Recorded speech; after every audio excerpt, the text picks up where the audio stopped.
Assalamu alaikum wa rahmatullahi ta'ala wa barakatuh. Inshallah, I will commence with a short recitation from the Quran for purposes of barakah. I've actually selected some verses which I felt were relevant, inshallah.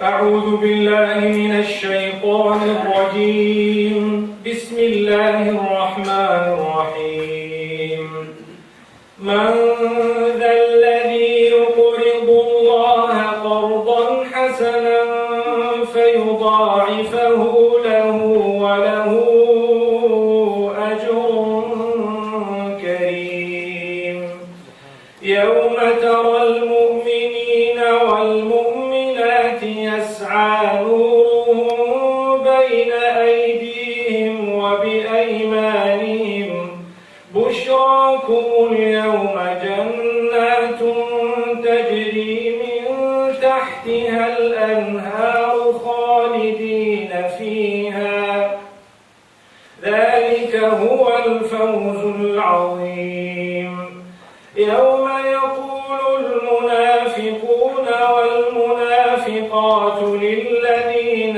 آمنوا انظرونا نقتبس من نوركم قيل ارجعوا وراءكم فالتمسوا نورا فضرب بينهم بسور له باب باطنه فيه الرحمة وظاهره من قبله العذاب ينادونهم ألم نكن معكم قالوا بلى ولكنكم فتنتم أنفسكم وتربصتم وارتبتم وغرتكم الأماني حتى جاء أمر الله وغركم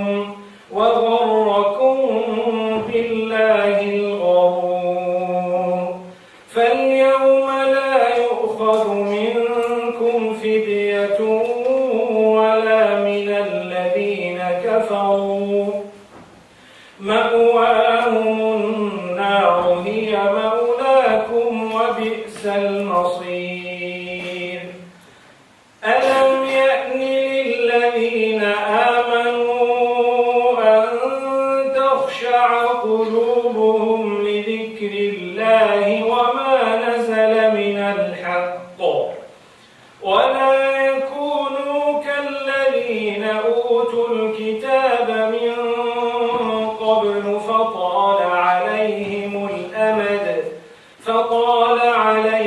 الأمد فقست قلوبهم وكثير منهم فاسقون صدق الله العظيم بسم الله الرحمن الرحيم الحمد لله رب العالمين والصلاة والسلام على المبعوث رحمة للعالمين نبينا محمد وعلى آله وصحبه أجمعين وبعد. All praise is due to Allah subhanahu wa ta'ala, complete blessings and salutations upon the masterpiece Muhammad ibn Abdullah al-Hashimi al-Qurashi sallallahu alayhi wa sallam and all his companions. May Allah subhanahu wa ta'ala bless us all and our offspring, those to come up to the day of Qiyamah, and may He keep us steadfast on this deen.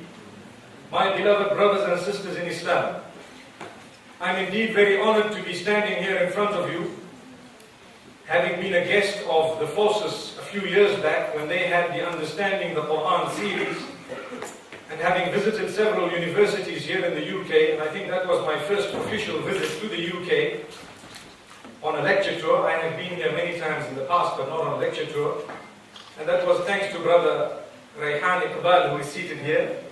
We ask Allah subhanahu wa ta'ala to open the doors of goodness. Remember, goodness is something we should be searching for, no matter where it comes from. When we find it, we should be with it. And we should not leave it, we should adopt it, put it into practice, and convey it to others. The topic that I have been given this evening is a topic that we've all seen, obviously. It's on the screen here, if I'm not mistaken. It says, being the change you want and need. And I want to start off immediately by making a difference between a want and a need. What is more important, something you want or something you need? Can you tell me? Something you need. So if you are being a change or making a change, what is more important? Is it important to change what you want or what you need to change? You need to change. And if what you need to change is what you want to change, then you're heading in the right direction, inshallah. And if what you want to change is not what you need to change, then you have not prioritized correctly in life. So we need to understand, I don't mean to become technical, but it's a topic, when it was given to me, I tried to look into it and make something out of it, and subhanAllah, it's loud and clear, it stands in front of us. We are Muslimin. We have been blessed to be granted the word of Allah subhanahu wa ta'ala, the uncontaminated word of the Creator. I made mention this afternoon when I spoke in this hall of how the Almighty protects a person who has the Quran within them. And we all have some portion of the Quran in us. I'm sure every one of us has Surah Al-Fatiha. The first surah of the Quran, we all memorize it, don't we, inshallah?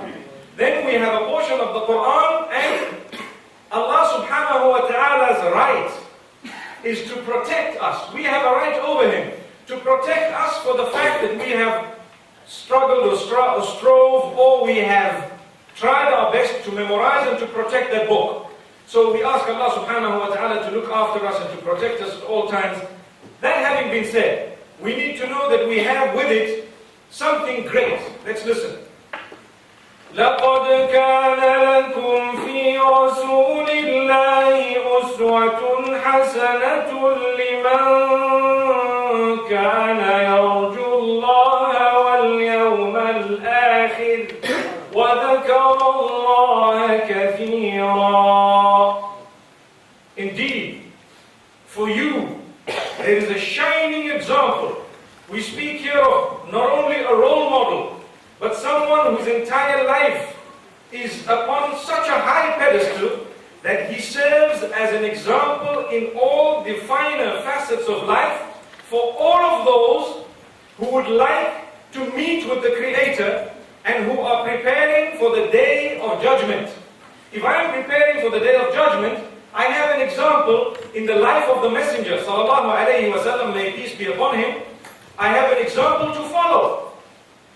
And for this reason, whatever I say this evening will be connected to the topic. If you think it's not, jot it down and think about it later on, and you will see how it's connected to the topic. This example of Rasulullah sallallahu alayhi wa sallam, remember where he started. Who was he? He was faced with some of the most difficult situations from the very beginning, when he lost his father prior to birth. That was extremely difficult. He was born an orphan. And then what happened? He lost his mother at a very early age. And when he was given just prior to that, to Halimatu Sa'diyah, the foster mother, or, you know, in the Arab world at the time, they used to send their children out in the open to be brought up in the natural environment to learn some manners and probably a little bit of the culture and what have you, maybe to read and write in certain cases, but even to be breastfed and so on, and to benefit from the pure air of the Badiyah, meaning, you know, the outskirts, not that which is the cities, but rather the towns or somewhere out in the desert and so on. When he had gone there, there were certain things that happened to him there, which were also quite negative. With that, he grew up, mashallah. Development of character and conduct from a very early age. Remember, whatever I am saying is connected to the topic. Development of character and conduct from a very early age. And as he grew up against all odds, he was known as a Sadiqul Amin, the trustworthy, the truthful. And that having been said, as he grew up, one day he was granted prophethood at the age of 40. We know the verses that were revealed to him. Iqra, read. He says, Ma ana biqari. I'm not a reader. I don't read. Imagine honesty. Imagine if we had to tell someone here, Iqra, and they say, I don't read, I don't write. Someone would, in our midst, would probably look foolish. And people wouldn't like to admit that I don't actually know this, you know, especially when you're put on a pedestal. But he admitted, I don't read. Iqara, read. Again, the instruction came. Read again. The instruction came a third time. But this time, it was coupled with something. Bismi rabbika alladhi khalaqa. Read in the name of your Rabb who has created. So if you are to do something in the name of Allah subhanahu wa ta'ala, it will be made easy for you. You want to effect a change? Start. Start now. Don't say, I can't. I'm not able. Do it in the name of Allah subhanahu wa ta'ala, it will happen. And this is what we need to learn from the beginning. Rasulullah sallallahu alayhi wa sallam, that change happened at the age of 40 in such a way that he received prophethood from Allah subhanahu wa ta'ala, and he changed completely within a few words. And Jibreel alayhi salatu wasalam, according to the narration in Sahih al-Bukhari and in many other books, he embraced the Prophet sallallahu alayhi wasallam and hugged him so tight until he felt he was being maybe strangled, or maybe he was about to lose his life, and then he was released. And that happened again, and the third time. And this was after the revelation of these verses, and thereafter he ran down the mountain and he went to his wife Khadija bint Khuwaylid radiyallahu anha. He went to her and he asked to be covered. He felt cold, he was shivering, he was shaking. He says, Zammiluni. I'm sure we've heard this. We should have heard it at least. And he says, cover me. And she looked, she heard the story, and she says, you know what? Kalla wallahi la yukhzika Allahu abadan. Nay, it's impossible for Allah to let you down ever, because you are a person who is upright. You have good character, you have good conduct, you have assisted the widow, you have done so much good, you have helped wherever you could, you are honest, you are trustworthy, you haven't cheated anyone. And she recited and mentioned all the good qualities of this man whom she had married. Now prior to that, the Prophet ﷺ used to watch the people of Mecca, and what he used to do is, he used to meditate and contemplate over their condition. Hey, this is very bad. These women are being traded. When a man dies and he owes somebody money, here comes the man and says, right, I need this girl, and I need that ex-wife of his. Sorry, I'm not pointing at anyone in particular, it's the stairs. It's actually the step there and the step there. I'm quite particular. Sometimes I point at the ceiling to make sure that there's nobody in particular that we're pointing at. So, he says, I need this woman and that one there. SubhanAllah. And they would be given those women as a payment for what they were owed prior to the death of that person. And this was idiotic, to say the least. It was unacceptable. It was treating a female like a commodity.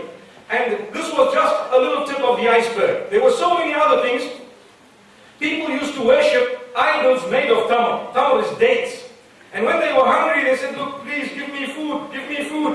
When there was no food, okay, I'm eating you. And they ate. Umar ibn Khattab says that himself. He laughs and he says, there was an occasion when I ate a god I used to worship. Why? Because the food didn't come. It's a fact. So this was the type of brain that was being underutilized or wrongly utilized. When we have intellect and it is channeled in the wrong direction, we will naturally face disaster, because we will not be able to think purely. And this is why it's very important to be in the right environment and in the right company. Inshallah, I'm going to get to that later on this evening. Bi mashi'atillah, if Allah wills. So Rasulullah sallallahu alayhi wa sallam was contemplating, considering, thinking, and he was thinking of solutions. What do I need to do? And from this I want to go to point one. Point one, firstly we need to know that every single person, more so the Muslims, but I'm not only confining my statement to the Muslims, every single person, it is nature instilled by the one who created us, that at some point in your life, whether it is for spiritual reasons or for other reasons, we will feel the need within us to change. Something will tell us, I need to do something about this.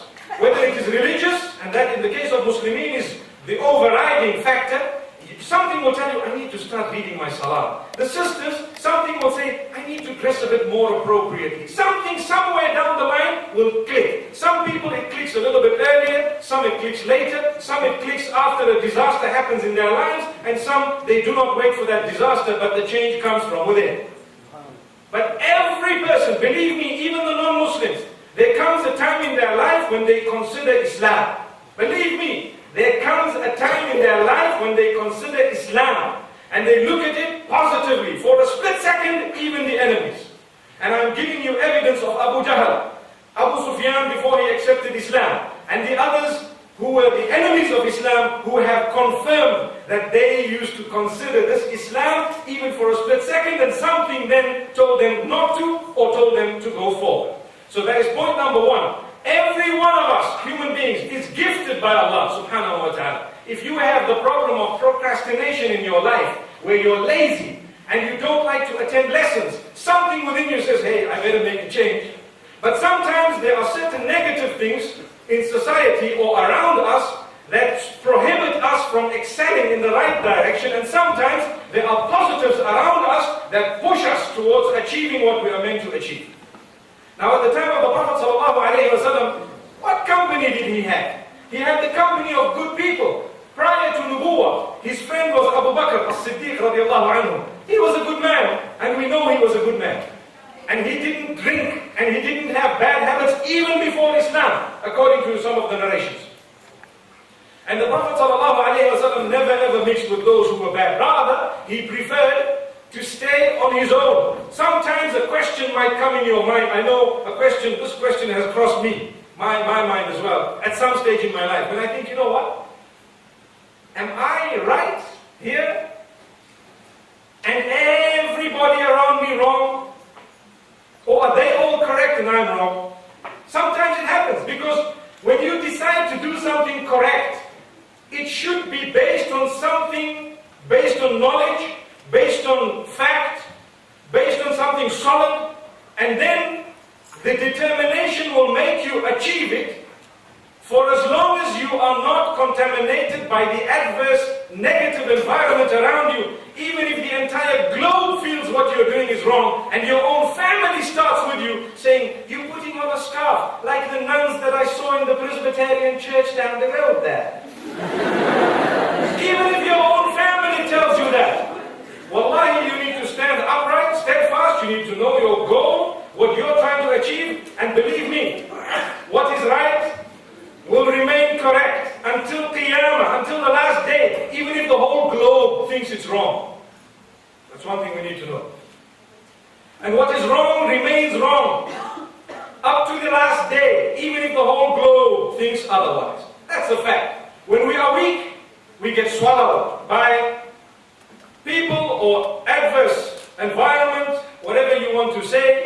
We get swallowed by the negativity around us, not realizing that, wallahi, if we have based what we would like to do on solid knowledge, and we know now what we want to do, inshallah, we will be able to achieve it based on that which is solid. The minute your foundation is weak, as you're building the building, it drops. Then you start again, you don't realize, you're going to go back, dig the foundation, and lay it once again, and then you start afresh. So we ask Allah subhanahu wa ta'ala to open our doors. The reason I say this is, one of the first points is, determine what you want to change. We're talking here about change. What do you want to change? I spoke about change in spirituality, but the truth is, we need to change many other things. Sometimes, and here we are in universities, and we're speaking to an audience of FOSUS here, I think it's relevant for me to say, even in your studies, what do you want to do? Why are you here? What do you want to achieve? Remain focused and work hard to achieve it. Your parents or someone somewhere down the line is paying, in our slang, they say big bucks, for you to be here. Wallahi, it's a fact. Some people work day and night to have their sons and daughters in far-off, prestigious universities, and they're having fun there. Is it fair? So we need to know what needs to be changed. Admit it. Write it down, ponder, and this is why we have something known as meditation. In the Sharia, some people take it very far, and some people ignore it totally. I have a balanced approach, and what we say is, every day, consider your deeds. This is based on what Umar ibn al-Khattab radiallahu anhu used to say, حَاسِبُوا أَنفُسَكُمْ قَبْلَ أَن تُحَاسَبُوا وَزِنُوهَا قَبْلَ أَن تُوزَنُوا. Take account of your deeds before they will be taken account of for you. Allah is going to take account of your deeds, and naturally, when you are at a university, if you do not take account of how you are spending your time in the university, come the day of exams, and what happens? We start sweating. You know, we're all-nighters. You know what an all-nighter is? You don't study to enjoy your life, and suddenly when exams come, we're popping in the pills and we're having the Red Bull. Now, the Red Bull doesn't do anything, believe me. The taurine in there is synthetic. That's what makes it halal, to be honest. If it was not synthetic, we would be saying something else. But even with that synthetic taurine, the problem we have is it no longer has an effect. I know young boys here, I can see their faces, they probably have 12 and they're still asleep. MashaAllah. MashaAllah. Sorry, no offense, I'm also part of that, inshallah. So the reality is, we need to know that that is not good enough. We need to take account of our deeds, and we need to also weigh our deeds before they will be weighed for us and then we're embarrassed. Why is this the case? If you take account of your own deeds, there is always room for improvement, and you will be able to keep away or keep at bay regret. But when something is taken account of for you, sometimes it might be too late. It might be too late. If you are committing a sin, for example, and that is a point I've jotted down for tonight, sometimes we know what to change, and inshallah I'm going to get to the other points, but you have a sin that is being committed that blocks that change. It stops it. These are called mawani'. It's a mani'. It comes in between yourself and the achievement of what you want.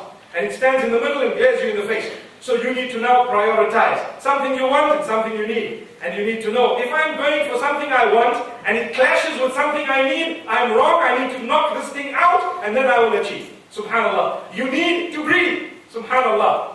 You need to breathe. But at the same time, you want to be underwater. Allahu Akbar.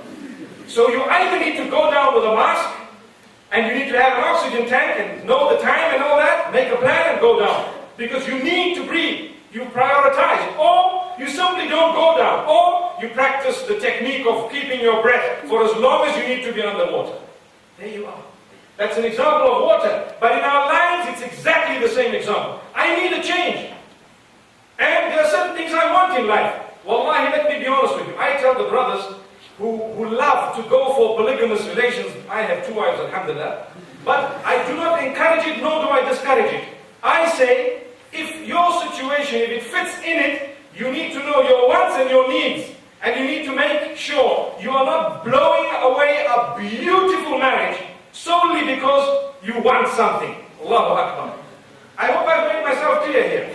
You want something, it might be halal for you, you can go to the moon explaining to people that it's halal and it's jaiz and it's this and it's in the Quran. MashaAllah, we agree with you. But you're the only one who can answer the question, is it a want or a need? And are you going to lose your need in the process of achieving a want? Allahu Akbar. I hope I've said it very clearly. And I know the brothers are looking at me as though if they had eggs with them, I would do better. Allahu Akbar. Wallahi, my beloved brothers and sisters in Islam, we know of the crisis in the Muslim Ummah. We are also bleeding with the Ummah, all of us. But the truth has to be said sometimes as it is. And I think this is something that fits with the topic. And if you want to know if I had planned to say this, the answer is no. It came to me a split moment before I actually said it. So, now let's get back to what we were saying. Rasulullah sallallahu alayhi wa sallam thereafter, he got this nubuwwah, he got the prophethood, and he got the encouragement of his wife. What that means is, once you identify what needs a change, you need to make sure you deal with like-minded people, or you go around the genuine people who can give you the proper advice and the real courage and the real support to achieve what you have to achieve in life, and to make that change that you need. So you need genuineness. So if, for example, you are deciding to elevate yourself spiritually, you need to be in the midst of those who are already elevated. And this is why I always say, it's very important for you to have a role model in life. And not just one role model, because we have a role model who is supreme, who is the Prophet ﷺ. He is a role model in every aspect of existence. But today, in our midst, we need role models. They will all be a role model for one department of my life. So in that department, I have this person as a role model. In this department, I have that one. In this department, I have that one. I will only take this from that one, and the others, I will excuse him or her because we're all human beings. Myself, for example, there might be some things you might take from me, and there might be other things you might not want to take from me. So there we are. we cannot have a single person whom we see and we say, you know what, this is my role model and that's it. Because sometimes they might give you advice that is detrimental because they have not excelled in every single field. The statement is very deep for those who want to understand. I know it's very late, but I told the brothers I have till 3 a.m. Alhamdulillah. That's why they kept me right at the end. So, if we know the Prophet ﷺ was supported by his wife, she then took him to Warqa bin Nawfal. What does that mean? We want to make a change, we know what it is, we know it has to come, we need to have the correct support, we need to learn about what is going on, what is happening. Education is extremely important. I touched on it moments ago to say you need to have the knowledge of what you want to achieve, what you want to change in your life. And I've told you, I do not want this to be a solely spiritual talk, but let's also put a flavor of the secular studies that we are engaged in right now in it as well, because it's important. A lot of you are not from Cardiff. And I'd like to hope that when you go home after your studies, you would be superstars in whatever field you are. But that's only if you have a vision. That brings me to the next point. You need to always aim very high. Aim beyond the skies, and you will at least get to the clouds. Subhanallah. But if you aim to the cloud, you might jump a little bit higher than that table. Yes. So aim very, very high, and start jumping. Start jumping. And when you jump, initially, you won't even know how to jump. Do not be embarrassed of your few mistakes. Never. If you are embarrassed of a few mistakes that you make in the process of achieving the change, you won't change. What's going to happen? Oh, I don't even know. You know, there's a young boy, I was standing with him, and I have a habit. You know, we give people the opportunity to recognize themselves, because that is also a point that I've jotted down for tonight, to recognize yourself. If you take a look at the Facebook status that I put whilst I was in the foyer down here, later, earlier on in the afternoon, it's actually facebook.com/muftimenk. The status is connected to this. You need to recognize yourself and never feel useless. The minute you feel useless, it's over. The game is over. You lead a depressed life. Everybody here is gifted. And believe me, in such a special way, you wouldn't even know. But search for it. Look, how am I gifted? And some are gifted in more than one way. Build on that, mashallah. Have people who can, around you, who can recognize that and who can help you build on it, subhanallah. And this is why it's extremely important for us to know that if we want to change, what exactly do we want to change? How are we going to change it? And in order to achieve that, we need to have the education, we need to have the know-how of this thing. How am I going to achieve it? Put your head down and go and achieve it. The point I was making is, never be bogged down by a little mistake you've made. Get up. I was saying, I was in the midst, I was with a few boys and it was time for salah. They said, Ya Sheikh, Faddal Ya Sheikh. You know. Salah, Ya Sheikh. And I looked at one of the guys, and he had a jeans on and a t-shirt on and so on, and I said, Ya Sheikh. He said, nah. He said, no. I said, come on, beat the salah. He said, nah. I said, why? Are you embarrassed of a mistake you're going to make in Surah Al-Fatiha? This is the opportunity to correct it, inshallah. And he said, it's only us, the four guys here, and we all know each other. You know, there's nobody to impress behind there. So he says, yeah, well, okay, not a problem. Wallahi, he led such a beautiful salah. Such a beautiful salah. And that's the day I told myself, I said, never underestimate someone. We had a singer from Pakistan called Junaid Jamshed. And to be honest with you, he said something very touching. I'm going to touch a little bit on it, and I've said it a lot of times when I speak to him, because I think it's motivational. Do not underestimate the young boy in the nightclub, because that's where I was. That's what he says. Sorry, not me.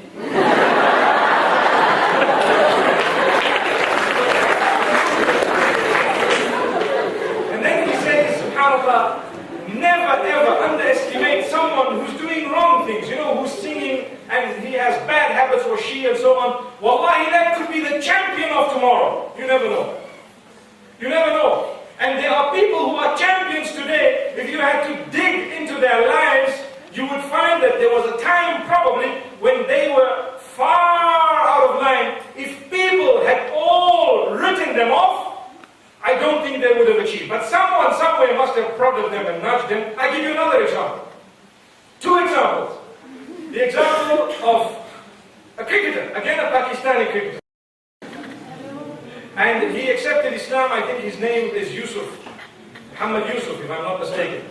There was always a man called Saeed Anwar, or who was always prodding him, saying, you should be a Muslim. Come on, what's the story? Come on, look at your habits and so on. Come on, let's go and teach you. And that little prodding every day made him think, and he started looking and watching, and he judged Islam for itself. You know, we say never judge a book by its cover. Believe me, I cry when I see good non-Muslims out there with brilliant habits, and I think to myself, Ya Allah, the only thing that is stopping them from Islam is a barrier that is created, either by them or someone else. Khalid ibn al-Walid radiallahu anhu was a powerful, intelligent man. Rasulullah sallallahu alayhi wa sallam watched this man in the battle of Uhud and in other occasions, and told his brother at some stage, where is Khalid? ما مثل خالد يجهل الإسلام يأتي به الله. Allah will bring him to this deen. A man as intelligent as Khalid will not be ignorant of the power and the correctness of Islam. And believe me, a few days later, he rolls up in Madinatul Munawwara and he accepted Islam. And it's a very emotional story. I need to mention it for 60 seconds. Brothers, listen to what he says. He tells the Prophet ﷺ, I've done so much, I've killed so many Muslims, I've done this, I've done that, and this is what's happened, and that's what's happened. Now I'm going to accept Islam, people will retaliate. Rasulullah ﷺ says, Ya Khalid, inna al-Islam yajubbu ma qablah. He says, do you know Islam will delete every bad you did? Now for your information, when a person is a non-Muslim, and they accept Islam, did you ever know that the good they've done carries through? It's only the bad that gets wiped out totally. So if we say, you're starting with a clean slate, we're wrong.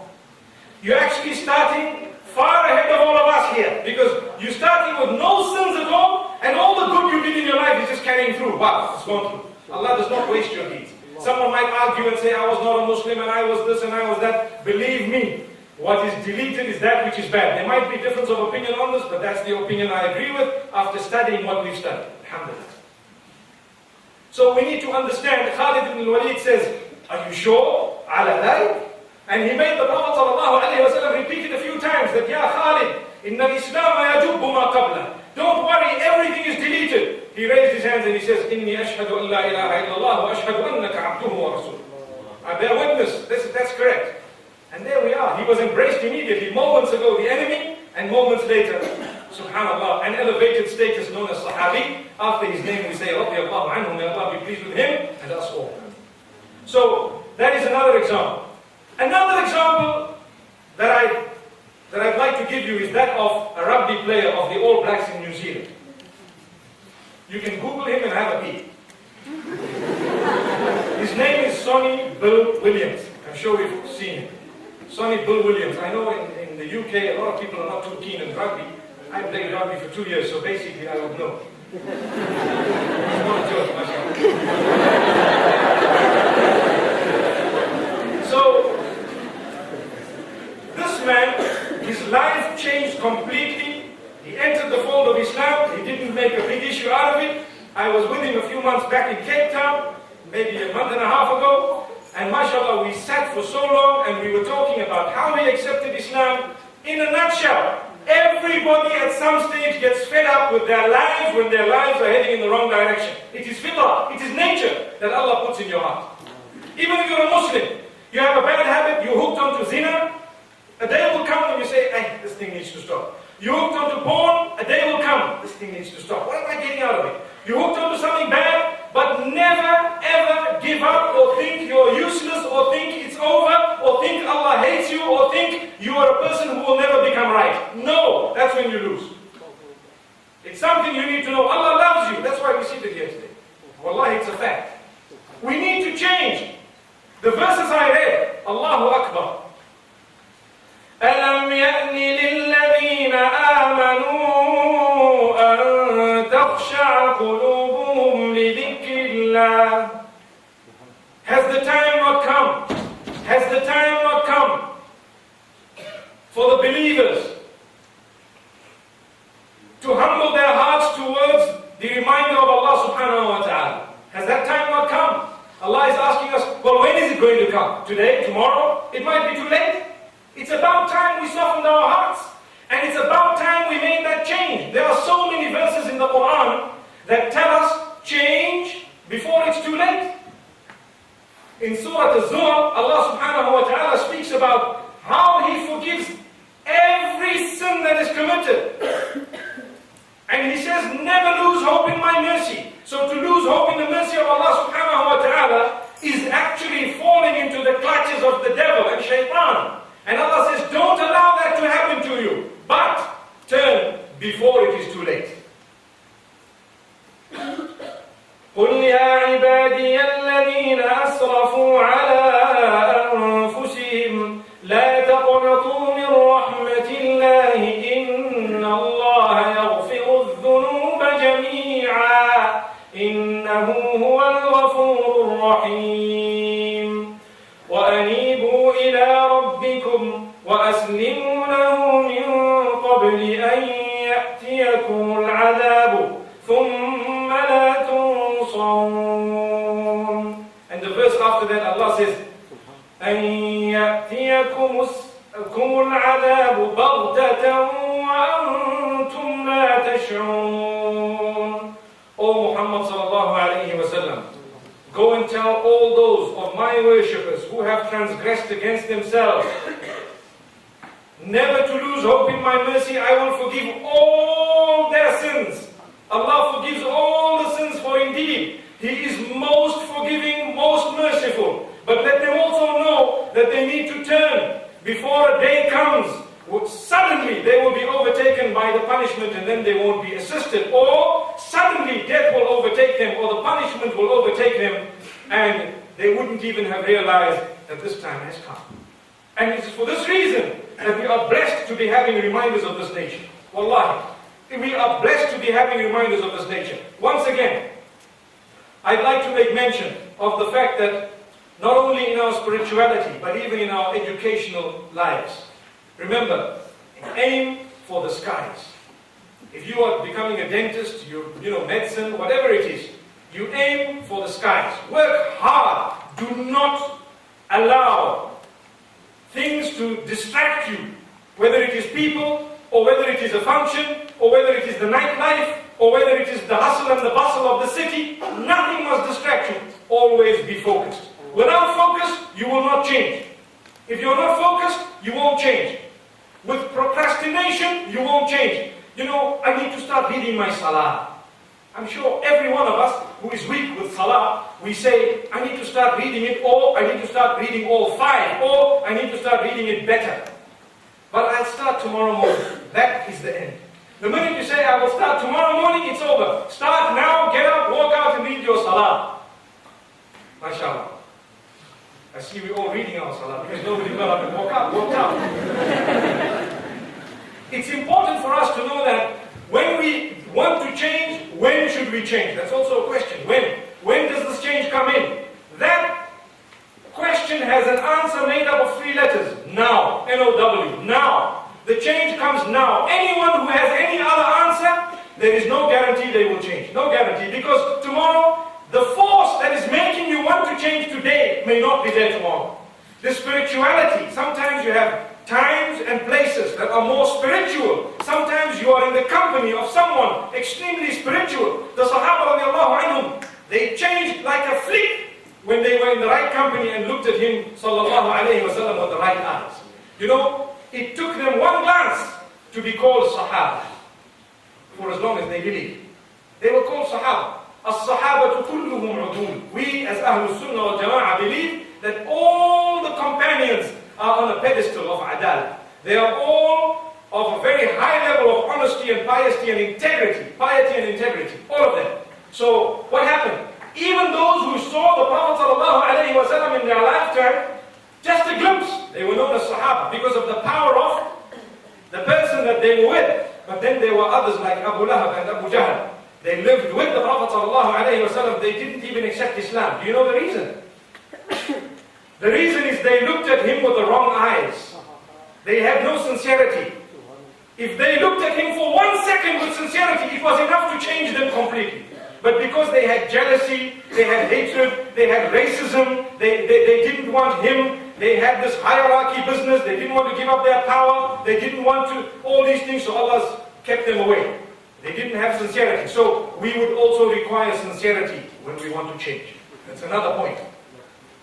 Without sincerity, the proper change will not come in. We will change for the wrong reasons. So what should we be changing for? Primarily, for the pleasure of the Almighty as Muslimin. And thereafter, to achieve something greater for the benefit of ourselves and those around us, including the non-Muslims. Including the non-Muslims.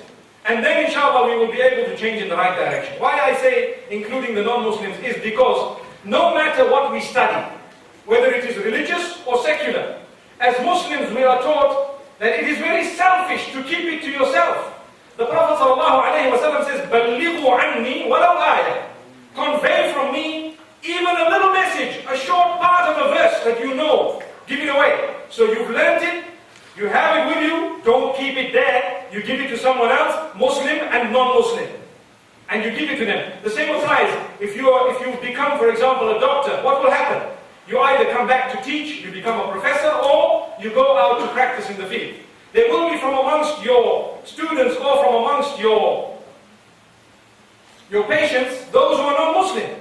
The way you dish out what you've learned at varsity out to them will determine their whole outlook towards Islam. And it will bring them towards that. And if it doesn't, it will at least bring forth the outlook towards whatever it was, dentistry or whatever else it was. If you were a dentist, whatever it is, sometimes if you're a very, very good person, it might motivate someone to do the same, to do what you did. And this brings me to another point.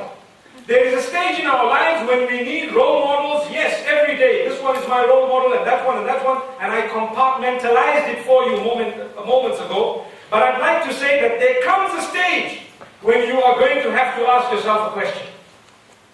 It's no longer who I want to be like. It's like, are there people who want to be like me? Yes. You now need to become a role model for others. And my dear sisters, if some of you, I'm sure you might already have some children, but the bulk of you are probably students who are not even married. The day you marry and have a child, believe me, it is a God-sent child who already looks up to you as a role model from day one. You are, in their eyes, in that initial stage, infallible. In their eyes. You are the mom. You know, on a very, very light note. They say when you look up to your dad, when you're young, that dad makes no mistakes, nothing at all. And 10 years down the line, you hear him burp, mashallah, loud. Is that my dad? Wow. For your information, I've given the better example, mashallah.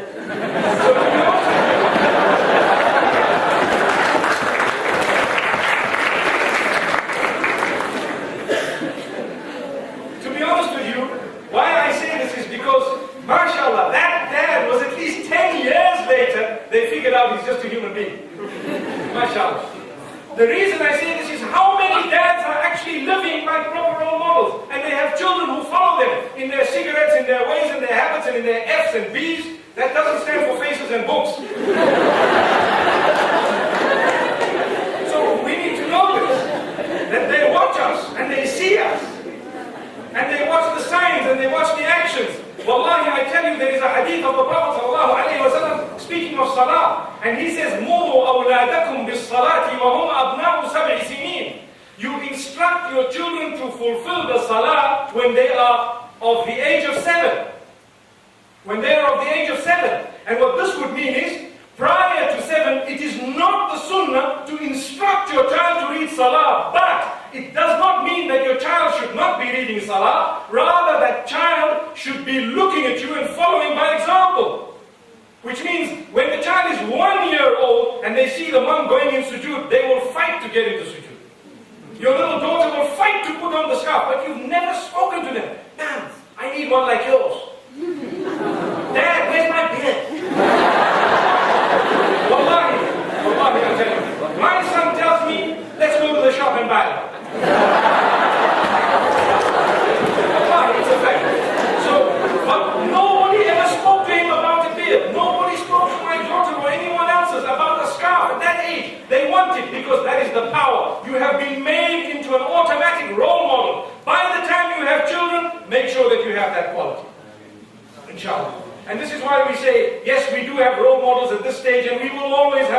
but there comes a time when you have to become a role model. Now, let's get to a few other points. I know I'm probably running out of time, but to be very honest with you, you are going to have to forgive me today. All these notes, to be very honest with you, will have to be excused.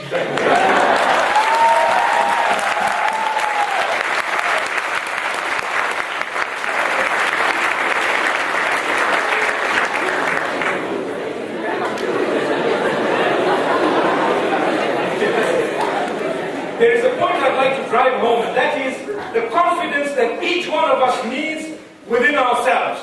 Believing in yourself, it's a fact. You are a living miracle. Wallahi. The fact that you exist, you are breathing, you have eyes, you have whatever you are a miracle. No matter what shape and size and color you are a miracle. Wallahi, if you don't believe that, you won't achieve in life. You get fed up of what you look like. Yet, there is someone somewhere down the line probably dying for you and doesn't have the guts to come and say, you're gorgeous. Yes. And I'm giving you practical examples. I know. The truth is, it's a practical example. I have dealt with so many cases where people are fed up with what they look like, and yet, if I had been given the authority to let them know something, I might have told them things which would have really blown them over. So never ever feel that you are useless. Never, because that blocks the change.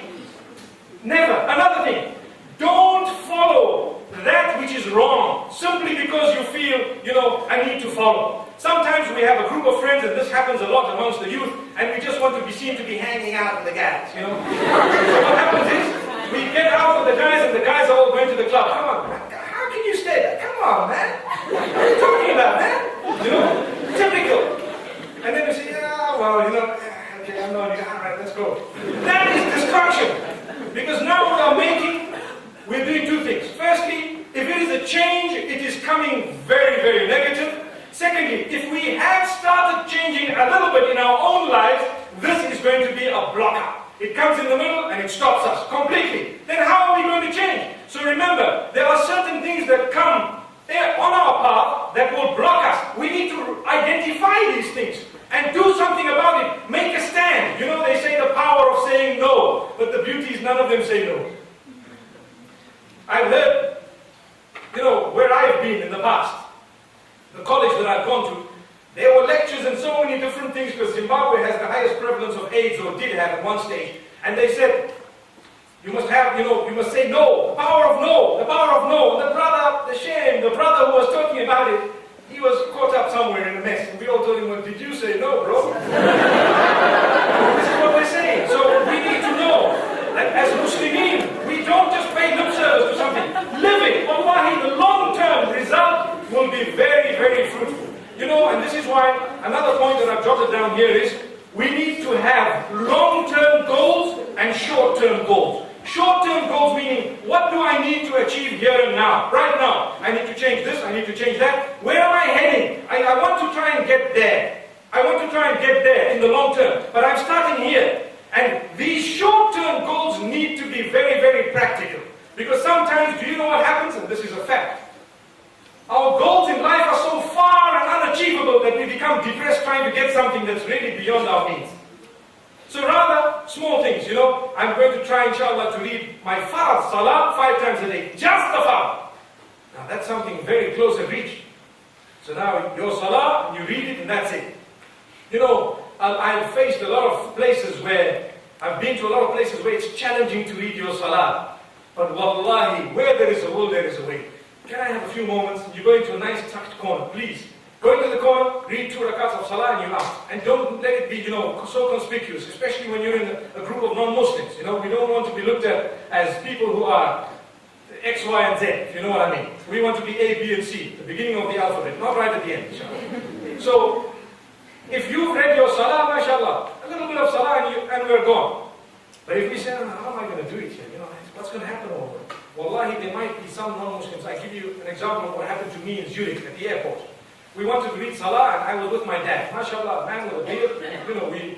I was also actually looking just what I look like now. And they asked for a little place and we were reading our salah and we didn't even ponder for a moment. Why? There's a lot of people passing. We found a nice corner, put our bags, and we started reading Salah. Believe me, there were at least about 10 to 15 people who had stopped and waited and watching. And a lot of them were women. And they were just watching. And when they finished, wow, it's the first time we've seen this. It looks so serene. Well, what is that? Well, that's the prayer of Islam. It's the only position that I could actually have got into where my brain is lower than my heart, so the oxygenated blood actually gets there so quick, so that when I get up I can think. We need to have, not just typical, it's in the Quran, we've got to read 5 times a day and that's it. Well, why they don't believe in the Quran? They have nothing to do with it, and that's such an abrupt answer. And that brings me to another point. We will not be able to achieve correct change if we haven't changed our character and conduct correctly. We need to be people, wallahi, who have good character and conduct. I have met a sister, with all due respect to sisters here, who was properly Islamically dressed, completely Islamically dressed, and her attitude let off a stench. Wallahi, to be honest with you, entering the supermarket, the attitude, wow, how she spoke to the people, no. And I looked and I said, my sister, please, you are an ambassador of Islam more than me. Whatever you say here gives the picture of Islam to all these people. If you want to change yourself and others, this is not the way. Allahu Akbar. Please. She looked at me and she knew me. She says, you're not supposed to be talking to me like this. There you are. Typical. And I went away without, I achieved whatever I wanted to, but whether it affected her there or later, I don't know. But what I mean is, it developed. We don't hate people, but we hate the actions of the people. We don't hate a drunkard, but we hate the drinking in him. If we get rid of that, mashallah, he might be a brilliant man. We don't hate a man of drugs, but we hate the drugs that he's on. Mashallah. I hope you understand what we're saying. We need to distinguish and separate between the person and the habit. Because, and I said this in a lecture, when was it? Today? Yesterday? Last night? In Brighton? I've even forgotten where I spoke and what I said. But anyway, the truth is, what I did say, we were speaking about how important it is not to hate a person solely because of their habit, but you hate their habit. Because who doesn't have a bad habit? Put up your hand. Well, maybe that hand didn't have a bad habit. So the truth is, we all have some bad habits. Some are minor and some are major. If we were taught to hate people because of their bad habits, none of us would have been here because we'd be hating each other. Common sense, logic. So when we want to change, we can change one thing at a time, or we can change a few things, but we will never be able to change absolutely everything. And this is why life is a challenge. I always say, the sisters, the brothers, as you develop in life, you come closer and closer to the Almighty, you get to know more and more, and you become higher and higher in your field secularly as well as Islamically, until you meet Allah subhanahu wa ta'ala upon the best condition. And this is what we need. So now, in order to round up, inshallah, I'd just like to mention a few points. Firstly, we need to interact a lot with the right people. Interaction is very important, and let's just not close ourselves and, cocoon ourselves into a little corner, because to air our views is very important. To say what you feel is correct on condition that you substantiate it respectfully with that which is correct. Because someone says, look, I don't agree. That is a very, very, should I say, let me try and choose a good word. It's a very stubborn statement. I don't agree. But if you mention, brother, let me tell you, if you do it this way, I think this is what will happen. And if you do it that way, possibly that's what will happen. They say, oh yeah, that's right.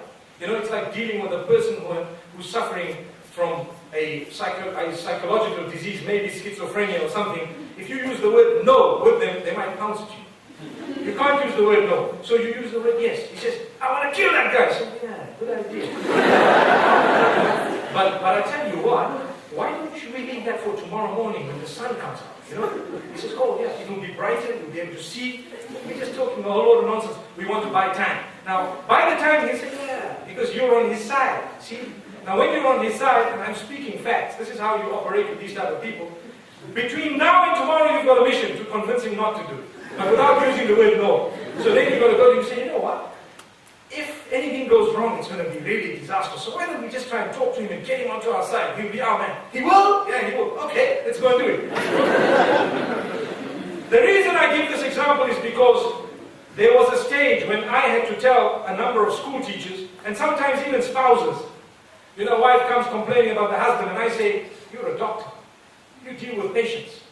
You have so much patience. They pay you to be patient with them. Treat him like a patient, mashallah, everything will be well. You know, you're ready to spoon feed the patients and write for them, do this at home and do that. Well, your husband back at home. Obviously, this is an example on a lighter note, but sometimes you've got to give these examples for people to think. We're ready to do things for some, that wallahi, if we had to do those things to the right people, our lives would really blossom. The example of an air hostess. You know, once, several years back, there was this woman who had such a broad smile and she presented the food in front of us. And I looked, I said, I wonder if she gives her husband the same smile. Wallahi, it's a fact. So, if she had shown out of 32 teeth, even 16 to him at home, the problem would have been solved. But we don't think of it sometimes that way because we've never looked and identified at the changes we need to make in our lives. We look at what we want to make, and we don't look at what we need to make. Inshallah, there are certain things that we need to prioritize.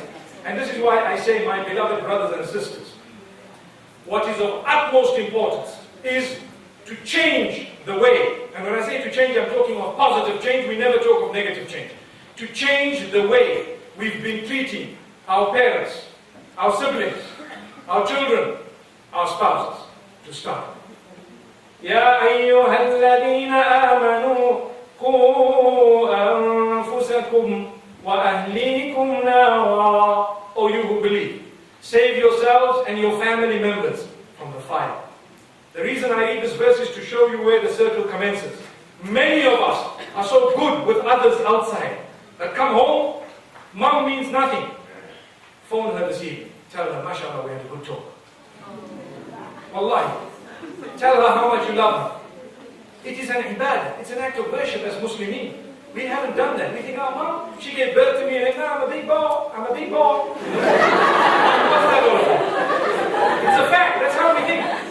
And then sometimes our spouses, I know of people and men, I know of men, subhanAllah, who are so good to the ladies. I said, sorry, you dropped that, can I carry you? And go home and say, made me a cup, that's it. What's that? So we are so good to where we're not, I'm not saying we're meant to be good, but we've changed what we want to change, but we haven't changed what we need to change. There we are. And the same applies to our children. Sometimes we're so good with other people's children, and come to our kids, we're busy reprimanding them in an unacceptable manner. It happens.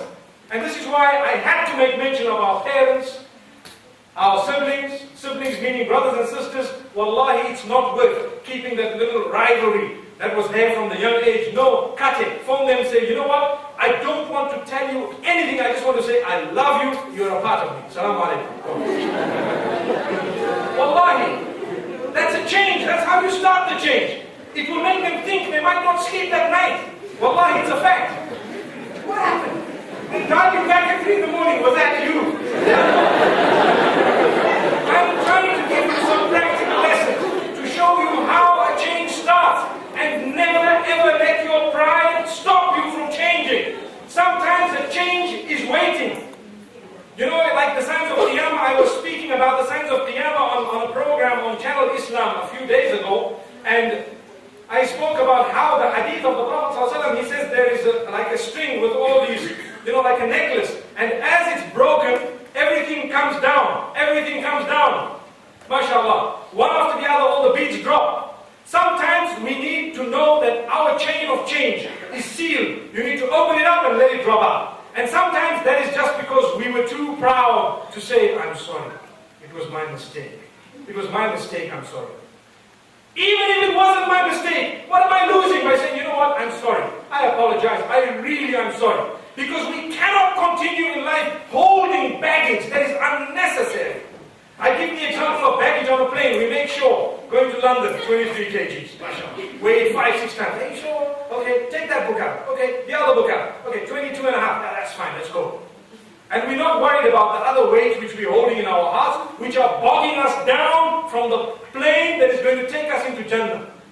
Allahu Akbar. We need to change that. And this is why the last point that I'd like to raise, remember I've given, in fact I've thought of something. You know, it said 10 minutes, and now it says 7 minutes. If that was 3 minutes, then mashallah, the 7 minutes.